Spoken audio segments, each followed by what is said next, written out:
De retour dans Smart Job, 3 experts nous ont fait le plaisir de nous rejoindre pour décrypter l'actualité emploi de ces derniers jours. Pascale Joannin, directrice générale de la Fondation Robert Schuman, est avec nous. Bonjour. Bonjour. Merci beaucoup de nous accompagner. Jean-Michel Garrigue nous accompagne également, directeur associé en charge des RH chez BLB Associés. Bonjour. Bonjour, bienvenue.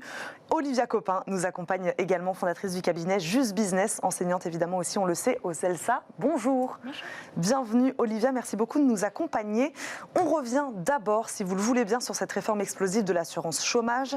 L'Assemblée nationale s'est prononcée cette semaine en faveur d'une modulation selon la conjoncture, c'est-à-dire une modulation de la durée d'indemnisation selon la situation du marché du travail, plus stricte quand trop d'emplois sont non pourvus, plus généreuse quand le chômage est élevé.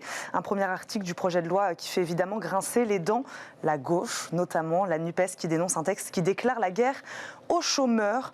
Jean-Michel Garrigue, l'exécutif défend l'urgence de la mise en place de cette réforme en raison des difficultés de recrutement, notamment. Comment cette réforme de l'assurance chômage peut-elle répondre aux tensions de recrutement dans certains secteurs ? C'est une bonne question, et j'avoue que... C'est ce qui est mis en avant aujourd'hui par l'exécutif. Alors, en fait, c'est vraiment une innovation totale, c'est-à-dire il n'y a plus uniformisation dans les souhaits du gouvernement de versement de l'allocation de chômage, qui pourra dépendre de nombreux facteurs comme le secteur d'activité, la région qui est beaucoup évoquée. Ce qui m'a beaucoup fait sourire, c'est que le ministre du Travail a dit qu'en fait, on allait faire beaucoup de choses pour essayer d'éviter de toucher au montant même de l'indemnité. Or, c'est pourtant bien ce qui est en jeu, c'est de dire ce qu'on peut jouer sur quoi. On peut jouer sur la durée de perception, on peut jouer sur les critères d'allocation, mais il faudra bien à un moment donné aussi jouer sur le montant si on veut faire varier ça en fonction d'indicateurs comme le secteur d'activité ou la région. Personnellement, je ne suis pas très convaincu par le projet, enfin du moins sur cet aspect-là. Et il faut dire que je ne suis sans doute pas le seul, puisque vous avez vu que, en fait, le subterfuge du gouvernement va être assez classique, mais produit toujours ses effets. En fait, on va faire une loi pour proroger le régime d'assurance chômage actuel de 2017 qui se termine le 1er novembre. Et c'est une fois qu'on aura prorogé, soit on mettra des articles complémentaires dans la loi, soit on fera des décrets après la loi pour modifier les critères que l'on viendra juste de prolonger pour une durée supplémentaire. Évidemment, les oppositions qui se font jour au Parlement sont à l'origine de ce projet. Pascale Joannin, on complexifie totalement l'indemnisation chômage, là, ici, en tout cas. Alors, ça n'a jamais été harmonisé complètement dans tous les pays européens. À chaque situation, vous savez que les politiques sociales restent beaucoup du domaine des États membres. On n'a jamais mis beaucoup d'Europe sociale. Il y a quand même eu des petites pistes qui sont en train d'être faites, mais chacun fait son quant à soi. Alors c'est vrai que Jean-Michel l'a dit, il y a le montant de l'indemnité. Tous les pays ont un montant d'indemnité. Alors il y en a qui sont plus ou moins forts, etc. Il y a le pourcentage, en effet, de ce qu'était le salaire de référence, qui n'est pas toujours le même. Et puis, il y a une décroissance ou une dégressivité, comme on dit à Bruxelles, en fonction de la période. Il y a la durée. On sait qu'on est un système plutôt favorable en France, alors que dans certains pays européens, il y a un moment donné, il va falloir se chercher soi-même un travail si on ne veut pas être... parce qu'il n'y en aura plus rien. Mais ça, d'y ajouter l'aspect conjoncture du marché de travail, ça existe dans certains pays européens ? Pas encore. C'est plus en effet sur des durées et sur des dates à laquelle pour qu'en effet on comprime un petit peu et qu'on incite plutôt, dans les pays européens, c'est une incitation à reprendre le travail. C'est-à-dire qu'il y a un accident, on vous dédommage pendant un moment, mais c'est un dédommagement qui est relativement court pour pouvoir en effet repartir, le temps de faire une formation, éventuellement de chercher un changement géographique, une mobilité, etc. Mais c'est pas quelque chose qui est de long terme. Le problème qu'on a en France, si j'ai bien compris, c'est un chômage de longue durée et en effet une indemnisation qui est de temps en temps pousse à ce qu'on se pose la question si en effet on a vraiment incité à reprendre du travail et si on n'est pas plutôt perclus à des subventions ou des aides qui font que on est plutôt assisté que actif. Olivia Copin, sur est-ce que cette réforme-là, ce volet de la réforme, peut, selon vous, répondre aux tensions de recrutement dans certains secteurs ? C'est vraiment compliqué parce que je pense que déjà cette réforme, elle pose quand même une rupture d'égalité quand même entre les citoyens. On cotise tous de la même manière pour, en cas d'accident de la vie, on puisse être accompagnés.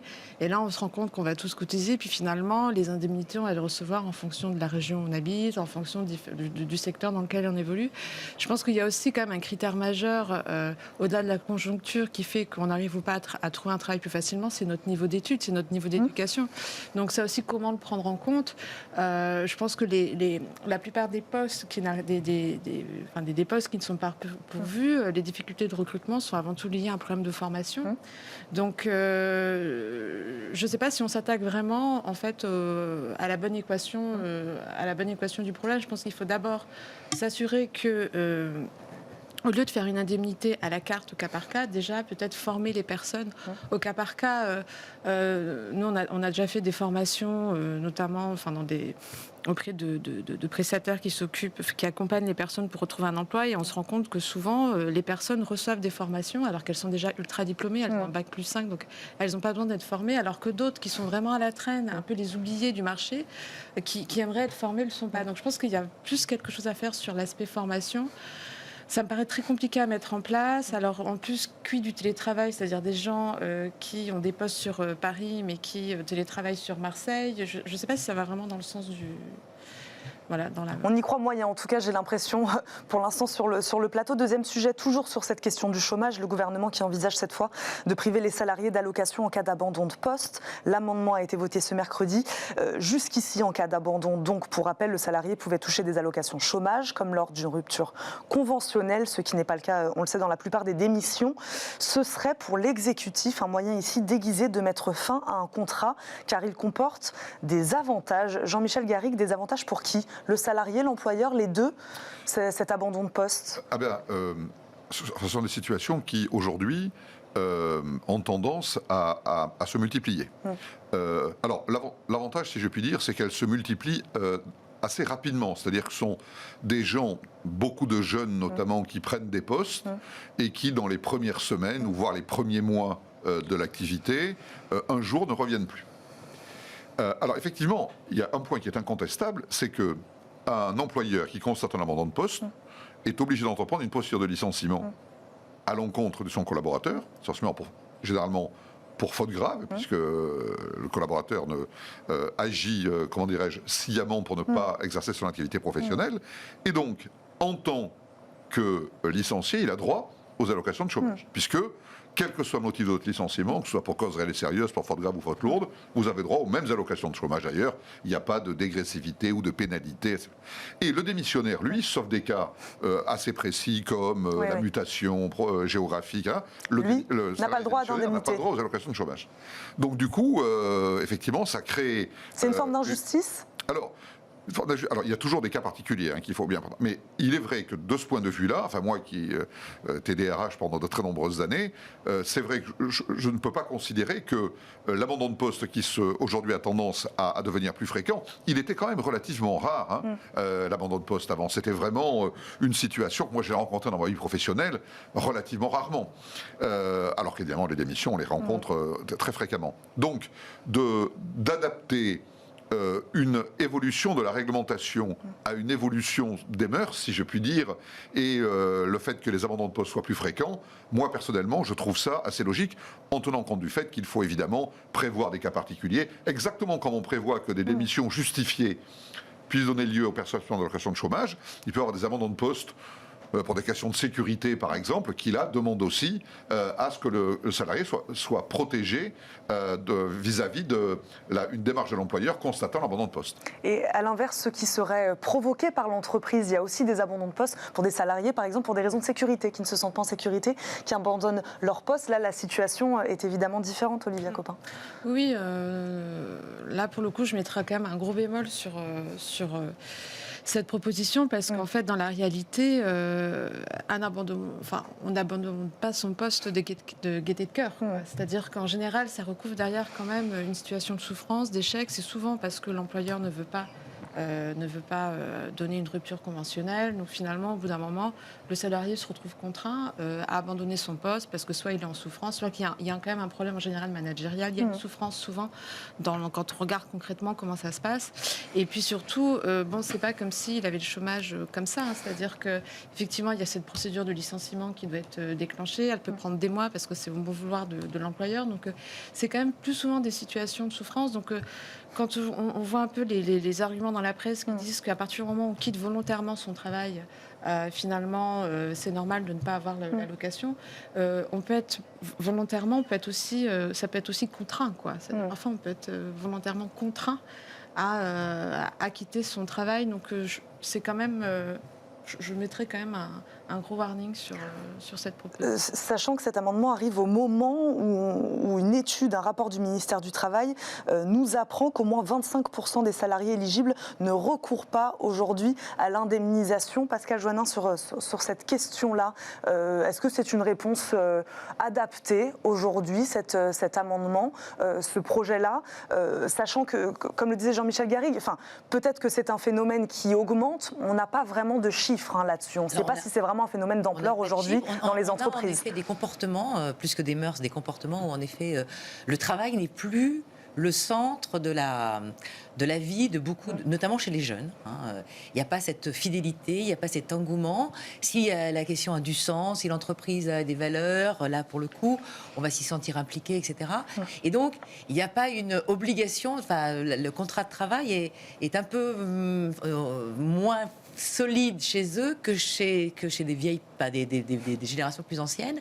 Et donc, ils changent de travail plus facilement parce qu'en plus, ils ont, pour ceux qui peuvent le faire, bien évidemment, il y a aussi des cas particuliers, mais ils pensent en effet qu'ils vont pouvoir trouver très facilement, etc. Et ils s'en vont.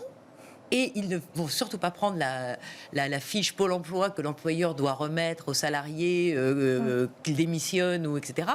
Parce qu'ils ne vont pas y aller. Ça explique en effet le nombre de gens qui ne vont pas chercher leurs indemnités parce que on dit que c'est trop compliqué, je ne suis pas certain que ça soit le cas, mais parce que sinon, eux, ils pensent qu'ils n'en ont pas besoin, qu'ils vont trouver. Vous avez aussi des gens qui ont des passions dans la vie, qui vont travailler à un moment donné dans un pays, il faut quand même le rappeler, en France, où les salaires ne sont pas quand même misérables, etc. Il y a des conditions sociales, et qui vont se mettre en congé à une certaine période pour aller faire de l'humanitaire, des choses dans un pays, etc. Et ce qu'ils vont avoir gagné pendant un court laps de temps va leur permettre de vivre sans travailler avec un emploi pendant un autre laps de temps. Donc on voit que c'est une évolution sur le marché du travail où en effet pour les DRH ça doit être très compliqué parce que vous avez ces petits jeunes des fois talentueux, brillants, etc. mais qui vont vous voler dans les doigts assez rapidement. Alors souvent ils démissionnent quand même plutôt qu'ils abandonnent leur poste. Mais voilà, c'est une situation donc il faut voir en effet. Est-ce qu'il y a besoin de légiférer sur tout ? C'est une grande question qu'on a en France.